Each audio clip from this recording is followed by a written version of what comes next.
Assalamualaikum. Mayroon po tayong tanggap na X3 Pro. Ayaw po pumindot ng volume up, volume down kasi matigas po siya. O kahit anong pindot po natin dito. Ayan po. Una po, bubuksan natin siya para ma-check natin kung ano po yung diferensya niya. Kung ba't ganyan lang po yung pagbukas. Kasi nakadikit lang po yan. Ngayon, ayan po yung sa gilid. Dito po yung volume. Bale, ayan, testing natin siya. Ayaw niya pumindot. Ayan po siya.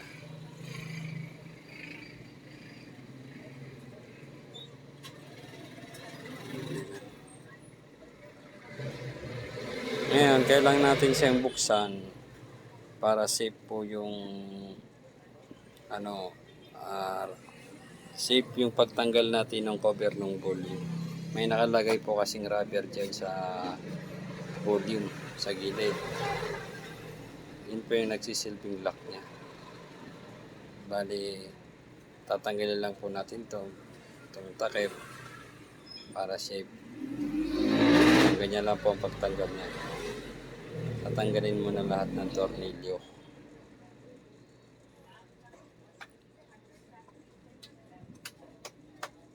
Ayan, tanggal na po siya.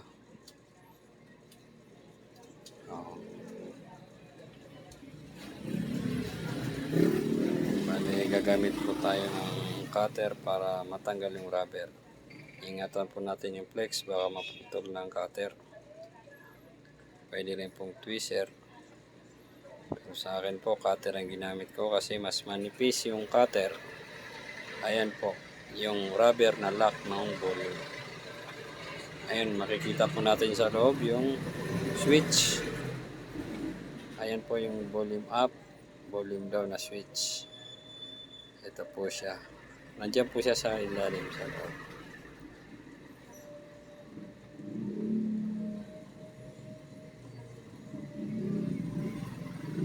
Bale, gagawa po tayo ng manipis. Kukuha po tayo ng manipis na bagay. Katulad niyang ginunting po natin na manipis lang siya na parang plastic. Ayan po. Kasi ikakalang po natin sa kanya. Gawa nung okay naman po yung switch ng volume. Hindi lang po umaabot yung button. Yung pinaka button hindi siya umaabot dun sa power switch. Sa switch, ayan po, yung button hindi siya umaabot sa switch. Pud na kasi yung itong button, pud na yung sa loob. Ayun po yung switch sa loob. Bale, dyan po natin siya ilalagay sa pagitan ng switch at saka ng button. Yung ginupit po natin na maliit na plastic. Ito po siya.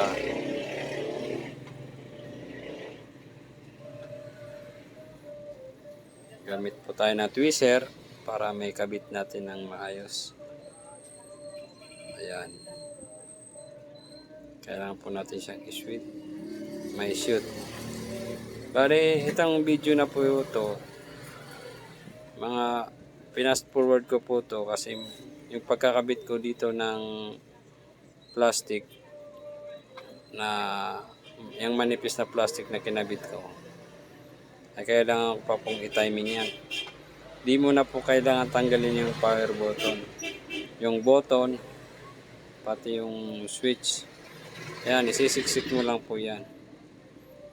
Bale, yan po. Pwedeng iangat yung button na yan para masiksik yung manipis na yun.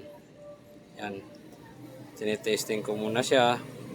Pero hindi pa siya nailagay ng maayos. Bale ngayon, nilagay ko ulit yung sa volume down. Yung isa pa. Tapos, bale, inayos ko po yung lagay niya. Bale, ayan po. Pinast forward ko na po siya. Para kasi nilagay ko po ng maayos yun. Yung puting plastic na yan para may siksik. Kalang po yung Kinalangan lang yung button at saka sa fire switch sa pagitan. Ayan po, i-testing po natin siya. Yun, may pindot na po siya. Ayun, oh. Sana po magkaroon po kayo ng idea sa ginawa ko na to at saka makatulong din po ito sa inyo.